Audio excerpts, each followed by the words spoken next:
Our next speaker is Keith Besserud from Skidmore, Owings Merrill, architect and leader of BlackBox, which is an applied research unit of the Chicago office. And he's going to be talking about parametric pretensions. So, Keith. All right. I'm going to get a swap here. Okay. All right. Okay. Forgot about that. There we go. Okay, I could have done that. And, there you go. All right. Yeah, so I feel like I'm going to sort of bring things down now after that there a little bit. That got me going. That got me through the afternoon here. Hopefully I won't lose you. So yeah, what I'm going to talk about today is in some ways a much smaller kind of problem. This is not a grand aspirational story. This is kind of a down and dirty case study about a process that we went through recently on this particular project that I'm going to talk about here. So this is King Abdullah. Well, so a little bit of introduction. I'm going to talk about some starting conditions of what we were looking at when we got going and the workflow that we evolved, and then some reflections about that. And basically it has to do with parametric design, parametric modeling, and so forth, and what that means in practice in a case study. So the subject here is a new city in Saudi Arabia, about 100 kilometers north of Jeddah, called King Abdullah Economic City. It's one of these, there's multiple developments along these lines happening where the government there is basically trying to diversify the economy from a purely oil-based economy into other ways. And to give you a sense of the scale, this is the city limits on the left, and then that outline overlaid over New York and New Jersey there. So it's a fairly substantial project. There was an original master plan that was developed for the project, and that was before the economic downturn. And after the economic downturn, they had to rethink things, and that's when SOM was brought in for the second go-round, basically. This is a picture of a model in the marketing center for this development, where they obviously bring people and developers and so forth to get a sense of what this opportunity is, and to engage them to develop parcels. This is the previous master plan design, and like I said, we were engaged after this happened to do a subsequent master plan. And what my story is about actually is not the master plan, but we were also engaged then to develop a digital model to support the creation of a new physical model. So that's all this is really about. We're not looking to change the world or anything. I'm going to tell a story about trying to do a digital model in support of a physical model. But there's an underlying point that I want to bring forward at the end that I think gets revealed in this process that I think is really important. So, so the starting conditions. This is what our master plan, our strategic master plan looked like that we delivered to them, I think it was in early 2013, about a year ago. And what I want to make clear is what you can see is how little there is in terms of built stuff to look at, buildings in particular. And because a strategic master plan is not an urban design. A lot of people maybe don't quite understand that if you're not in the business, but in the development of a strategic master plan, you're not actually designing all of the buildings. You're not getting down to a high level of resolution. It's much more, as the name suggests, strategic in nature. So, for example, there's ideas that worked into the strategic master plan that flowed out of aspirations for the development of open space and open space frameworks. And in this particular case, that had a lot to do with a feature called a wadi, or a system of wadis here, which are stormwater, nature's version of a stormwater management system, and trying to work with that idea. There's a road framework that's developed, but only to a certain level of resolution. So these are sort of primary and secondary roads, but not really the finer grain of the neighborhood and the urban block level of street development. Land use is defined in very sort of gross terms. So industrial, residential, commercial, or whatever, and not indicated within that is a finer grain of how the parcels individually get set in terms of how they'll be developed. Same thing for density, again at a very gross level. So, and then as well as some notions about how it would be phased out over time potentially. And accompanying that is a document that deals with guidelines for streets, for neighborhoods, for districts, and so forth. So sets some rules in place basically for how this would want to develop over time in a responsible way that's in keeping with all of the goals that were developed as part of the strategic master plan. So the idea is to go, for this particular exercise about building a model, is to go from where we were at this point to fleshing that out into more of an urban design in a very short period of time. So they said, all we need is something so that we can build a physical model. You don't need to design it, it just needs to look good. Well, you can't really make it look good unless you go through that exercise of design, right? So we weren't engaged for design services, so to speak. We were engaged to support a model creation process. But it forced us into a process of design because we didn't want somebody else designing it, obviously. So ultimately to support some kind of creation of a model. And obviously the challenge with a physical model is it's a lot more difficult to suspend disbelief, right? When you see that when you see that building represented a certain way, you think, well, somebody designed that. And it's, in fact, it's impossible not to design it. So what it did is compress us into a very tight schedule to try to deliver a region that size, designed to a point that we would feel good having our name on the model that everybody's going to see. So we had to improvise a workflow. And one of the first things we talked about was the use of CityEngine because we had been playing around with it. We weren't fluent with it by any stretch of the imagination yet, but we understood enough to know that there was some inherent benefits to working in a parametric platform that might aid us in getting to this deadline in time. We were also dealing with, because of the lack of skills or the specific skill set in the office, we were dealing with models built in AutoCAD, in Rhino, in 3D Max, as well as CityEngine. And then ultimately the client wanted the full model, digital model delivered in Rhino. So those were sort of the rules in place to start with.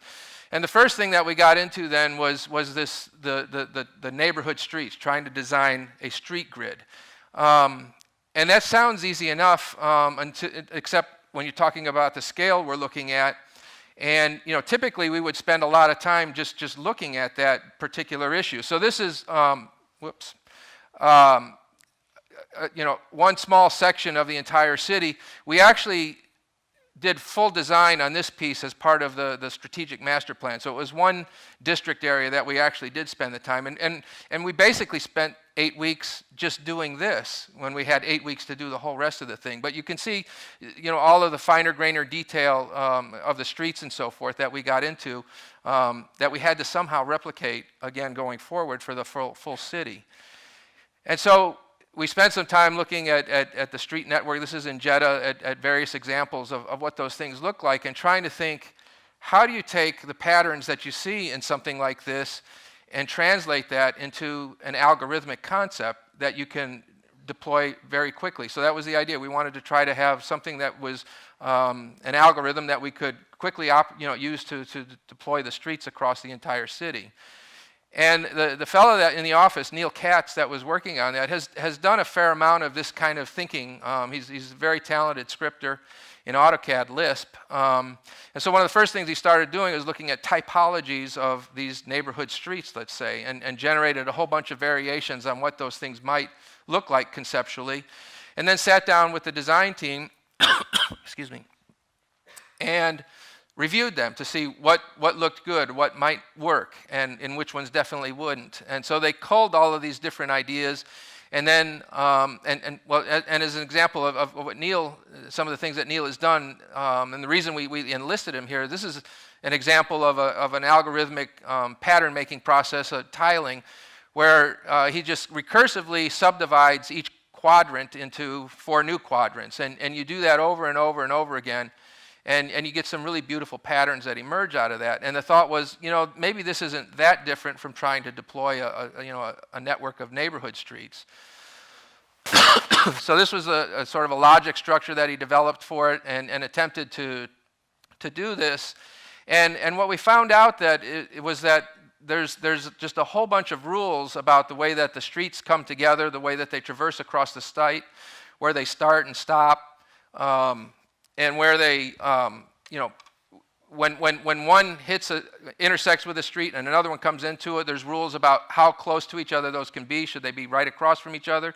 They can't be a little bit apart because that would be too close. You want them further apart.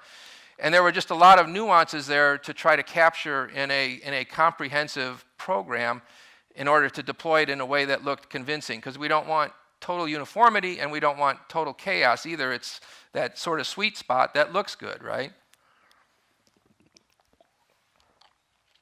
So we had, I would say, limited success in trying to do this, and ultimately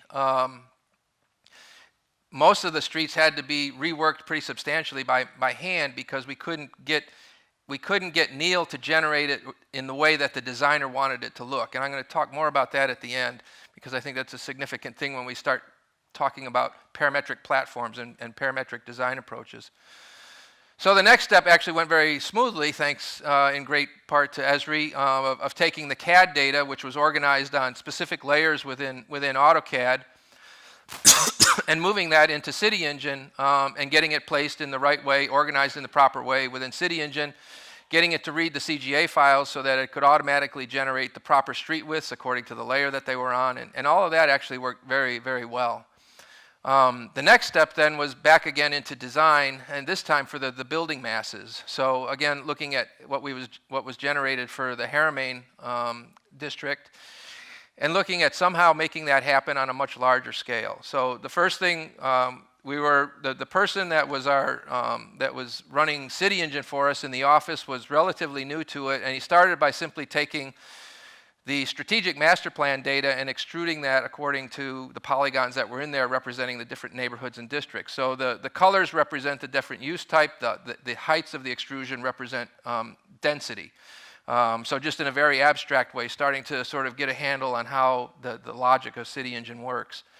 We had also done some experiments earlier just with respect to, just as a test of the parametric potential, to try to develop an idea about a prototypical Chicago city block. And so we developed these CGA rules that provided this ability to create a certain amount of randomness within a constrained idea. Was able to get it to recognize automatically when it was oriented towards a major street or a minor street and generate the building typologies according to that kind of data. And then a piece of the Chicago, looking at Chicago from above, and then how that particular rule set was actually pretty successful in mimicking what was going on in the typical Chicago block. We also, in the CAD file, Neil also generated polygons for the block areas and organized those on layer according to the use type. And so when that data came into CityEngine, we could automate a process of CityEngine understanding what type of use was on the block where it was going to instantiate some buildings, and then do so according to those rules. And then further into the process, way too late, I think, and I'll talk about this at the end as well, actually got around to try and think about all of these different block types as typologies, very distinct typologies, and create rule sets which would relate to those typologies. So here are 5 residential typologies, for example, and depending on where they're deployed across the site, they get generated in different ways and orient themselves to the geometry of the block that they're sitting on. And there was some success and some, there was a lot of hit and miss, I would say, in areas where, strange things would start to show up because of information that was in the street center lines or other things that created, unusual conditions. And this set up a lot of friction in the office, actually, within the design team, especially with the senior designers who weren't engaged in the project on a daily basis, but sort of dropped in periodically to review things and to see things that looked absolutely ridiculous because they were auto-generated and the team hadn't had time yet to go back and edit those individual cases, really hurt us a good deal in terms of the credibility of this whole approach. And it took a while to sort of get everybody understanding that this actually was a good way to try and do things.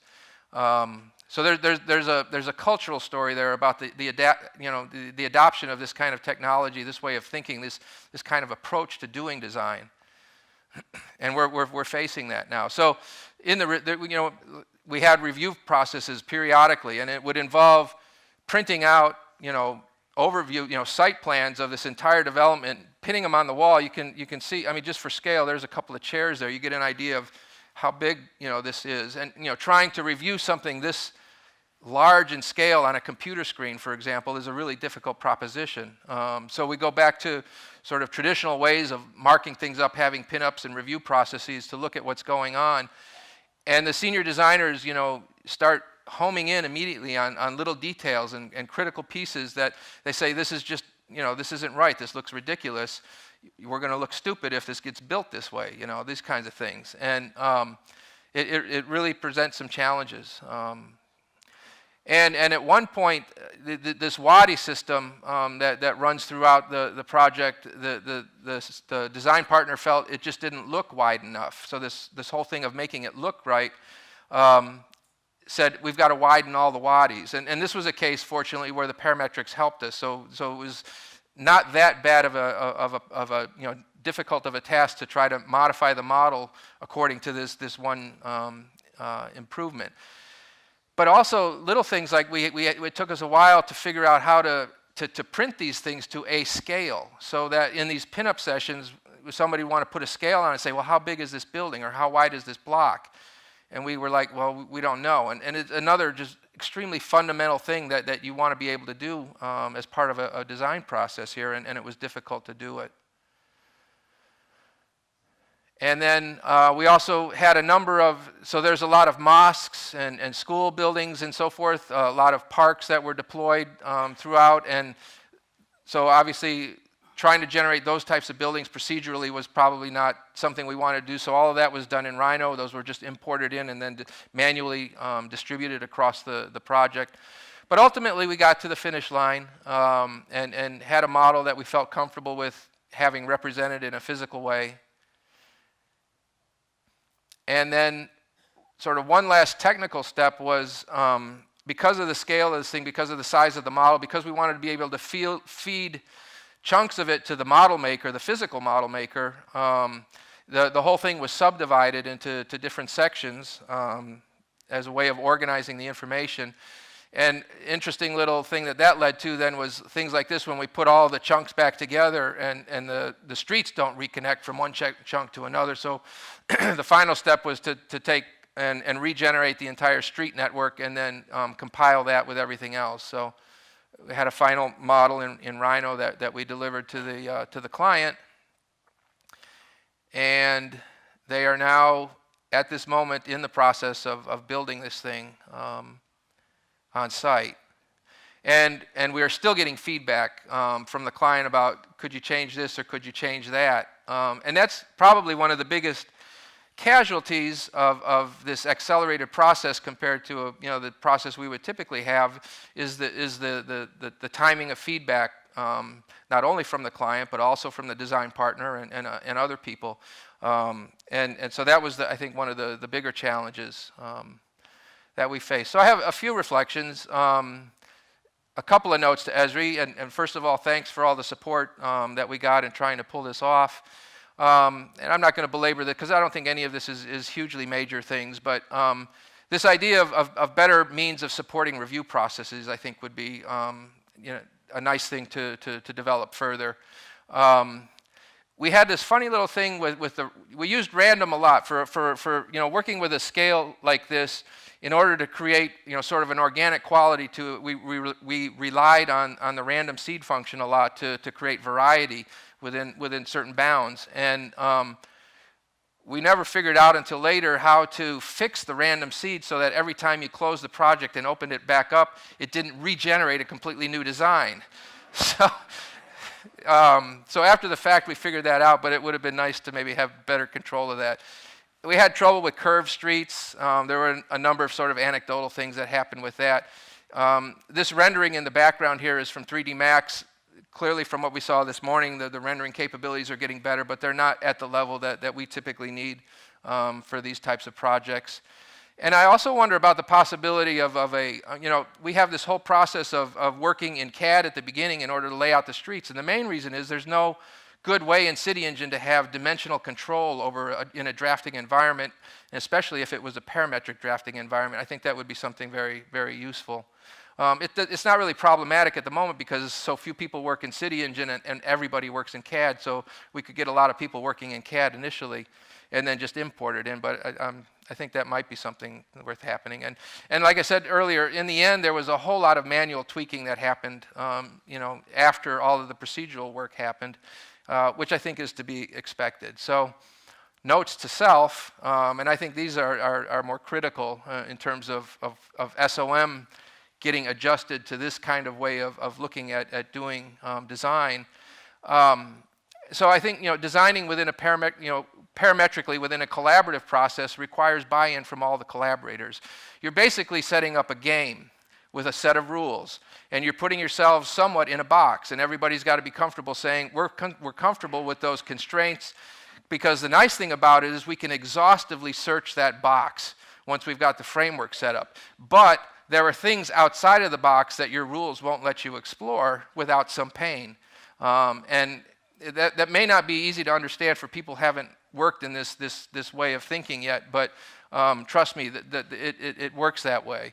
And so I think that leads to the question of what's the right amount of parametric intelligence to build into the model. Doug's presentation earlier, it relates to this idea of, what's the right amount of detail? How much do you need to automate versus still relying on sort of our manual tweaking and manual approaches to working with design. And I think to a certain extent it may be a formula for failure when the creation of the parametric framework is treated as a technical specialty distinct from the design process. So we have people that are skilled with these tools, but they aren't the lead designers. And so they're playing this game of interpretation, trying to interpret what the design intent is coming out of the mouth of the designers. And in fact, the act of creating a parametric framework is the design process, I would argue. And that's where the design really happens, is in the crafting of those rules and the crafting of the game that you're trying to set up in the design exercise. So to the extent that there's a cultural distinction between those two, I think is a bad thing. And it exists still, certainly for us. We definitely should have spent more time hashing out the typologies in the beginning. That would have saved us a lot of time in the end. That's another sort of truism for parametric work.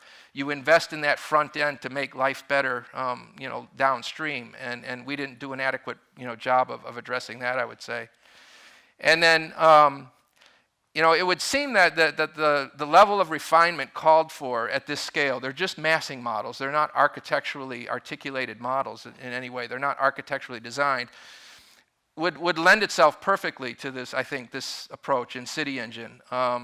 And in fact, when you look at our design guideline documents, that stipulate things about the street design and about the design of blocks and the relationships of buildings to streets and all of this stuff, it's all very logically oriented. There's very much an algorithmic quality to those paper design documents, and it should translate, I'm quite sure, very well into algorithmic recipes. But we still haven't gotten there yet. We haven't been able to sort of invest ourselves sufficiently to pull that off. But I'm quite confident it's possible. So, and then I just want a note of thanks to the folks on our team, and as I said, the folks at Esri that were helpful with us sort of wading through this. So, thank you.